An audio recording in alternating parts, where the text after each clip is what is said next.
আসসালামু আলাইকুম। আমি নজরুল ইসলাম ঋতু, ঝিনেদা কালীগঞ্জ তিলেচানপুর 6 নম্বর ইউনিয়নের চেয়ারম্যান। আমরা আজকে আমাদের কালীগঞ্জ 4 আসনের নির্বাচিত এমপি সাহেব, যিনি আমাদের কলকাতা যার মৃত্যু হয়েছে, যারা হত্যা করেছে, আমরা সেই হত্যার দাবিতে আজকে আমরা এখানে আইছি। যে হত্যার জন্য সেই বিচার চাওয়ার জন্য আজকে আমরা এখানে আসছি। সাংবাদিক সম্মেলন হয়েছে।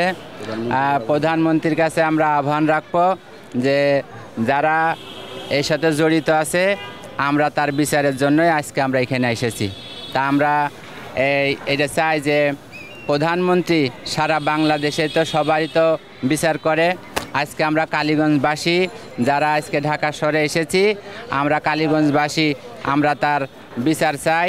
যে যারা হত্যার সাথে জড়িত আছে, আমরা তাদের বিচার চাই। প্রধানমন্ত্রী যেন আমাদের কালীগঞ্জবাসীর যেন আমাদের এমপি সাহেবকে হত্যা করা হয়েছে, তা সেই বিচারের জন্য আজকে আমরা এখানে এসেছি।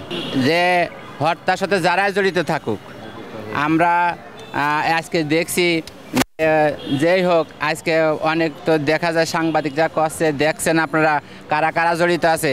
যারা এর সাথে জড়িত আছে, আমরা তাদের বিচার চাই।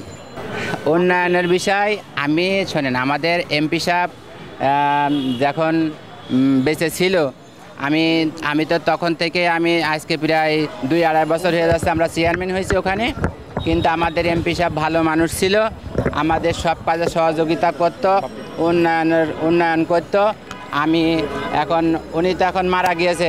এখন আমরা চাই যে ওনার যেন সুস্থ যখন লোকে তদন্ত করে যেন তার হত্যার বিচারকারীদের যেন শাস্তি দাবি করছে আমরা। হয়তো রাজনীতি কারণেই হয়তো এইসব হত্যাকাণ্ড ঘটাতে পারে তারা। উনি তো সারা বাংলাদেশে তো শোনেন কেমন লোক ছিল। যদি সে ভালো লোক যদি না হবে, তাহলে তো সে 2-3 বার তার এমপি হতে পারতো না। 3 বার এমপি ছিল, 5 বারের নৌকা প্রতীক পেয়েছে। হ্যাঁ, তা যদি ভালো লোক যদি না হতো, তাহলে সে এমপি হইলো কী করে? আজকে দেখেন ফেসবুকে অনেক মানুষ তো অনেক কিছু দিতে পারে, কিন্তু সেটা তদন্ত করে দেখতে হবে যে আসলে সে জিনিসটা কি সঠিক নাকি বেসঠিক। যদি সে সঠিক লোক যদি না হতো, সে যদি ভালো কাজ যদি না করতো, তাই তো আজকে প্রধানমন্ত্রী 4-5 বার করে তার নৌকা দিত না। প্রধানমন্ত্রী তার ভালো দেখেছে দেখে আজকে তার 4-5 বার নৌকা দিয়েছে, সে 3 বার করে এমপি। তো সে ভালো না হয়তো, তাহলে মানুষ তাকে কেন ভোট দিলে? বিপুল ভোটে তো সে উপজেলা চেয়ারম্যানও তো ছিল। আর শোনেন, আরেকটা কথা আছে যে যদি এরকম নিরাপত্তা যদি নাই হয়তো, আর ওখানে যদি ওরকম কোনো কিছু নাই হয়তো, আজকে দেখেন আমার কথাই আমি বলি, আজকে আমাদের জননেত্রী শেখ হাসিনা আজকে বাংলাদেশ সেভাবে রেখেছে দেখে আজকে দেখেন আমার মতন একটা মানুষকে যে আনার ভাই যে এলাকার ভিতরে, ওই এলাকার ভিতরে আজকে দেখেন আমার মতন মানুষ, আমি ওখানে নির্বাচিত করে আমি চেয়ারম্যান হয়েছি। কী জন্য হয়েছি? ওই এলাকাটা শান্ত ছিল, ওই এলাকার মানুষ ভালো, যাচাই বাছাই করেই কিন্তু আমাকে ভোটটা দিয়েছে। তাইলে আমাদের আনার ভাই আমরা খারাপ বলবো কী করে? ধরো আমাদের এলাকে আমাদের কালীগঞ্জ থানায় 17টা ইউনিয়ন চেয়ারম্যান আমরা সবাই এখানে আসছি।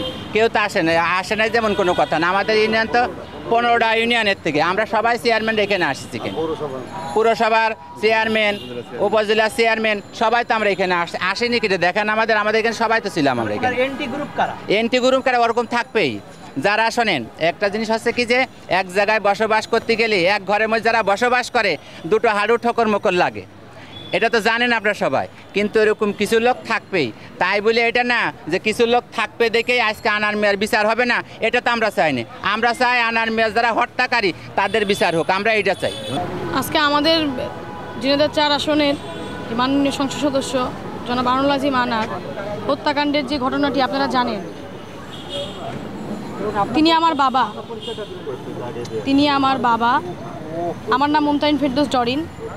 আমাদের এলাকায় যারা জনপ্রতিনিধি আছে এবং আমাদের ইউনিয়ন আওয়ামী লীগের সভাপতি সম্পাদক সহ আমাদের সকল চাচাদেরকে নিয়ে আজকে আমরা প্রেস ক্লাবের সামনে এসেছি আমার বাবার হত্যার বিচারের দাবিতে। এবং আমরা এখানেই এসেছি যেন সর্বোচ্চ শাস্তি নিশ্চিত করা হয় এবং সকলের যেন ফাঁসি দেওয়া হয়, এই জন্য আমরা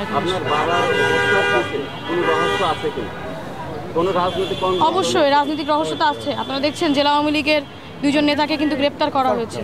এটি তো পরিষ্কার যে রাজনৈতিক দ্বন্দ্ব এখানে অবশ্যই আছে, কারণ তাদের সংশ্লিষ্টতা আছে বলেই আমি আগেই বলেছি হত্যার মূল পরিকল্পনাকারী, অর্থের যোগানদাতা, কিলার এবং তথ্য গোপনকারী সহ সকলের আমি এই শাস্তি দাবি করছি, সকলের ফাঁসি চাই আমি, কারণ আমার বাবার ফিরে পাবো না।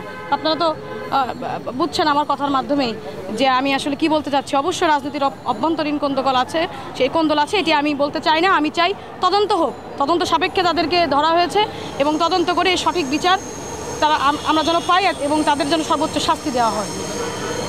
এখন পর্যন্ত যতটুকু তদন্ত হয়েছে তাতে কি আপনারা খুশি? হ্যাঁ, অবশ্যই খুশি আমি অবশ্যই খুশি এবং তদন্ত হচ্ছে। আমি মাননীয় প্রধানমন্ত্রীর প্রতি কৃতজ্ঞতা জানাতে চাই। তিনি মমতাময়ী মা, তিনি বাবা হারানোর কষ্ট জানেন। আমি বিশ্বাস করি এর সর্বোচ্চ শাস্তি হবে এবং যেভাবে তদন্ত হচ্ছে, ডিবি যেভাবে তদন্ত করছে, খাগড়াছড়ি পাহাড় থেকে গিয়ে দুইজন কিলারকে কিন্তু তারা নিয়ে আসছে ওখান থেকে। তো আমি ডিবি প্রধান সহ ডিবির কর্মকর্তা সকলকে আমি ধন্যবাদ জানাতে চাই এবং তদন্ত খুব সুন্দর হচ্ছে, তদন্ত যেন অব্যাহত থাকে এবং আমি এটি চাই তদন্ত যেন অব্যাহত থাকে, এই তদন্ত যেন অব্যাহত থাকে এবং অব্যাহত থাকার জন্য আপনারা আমার পাশে থাকবেন।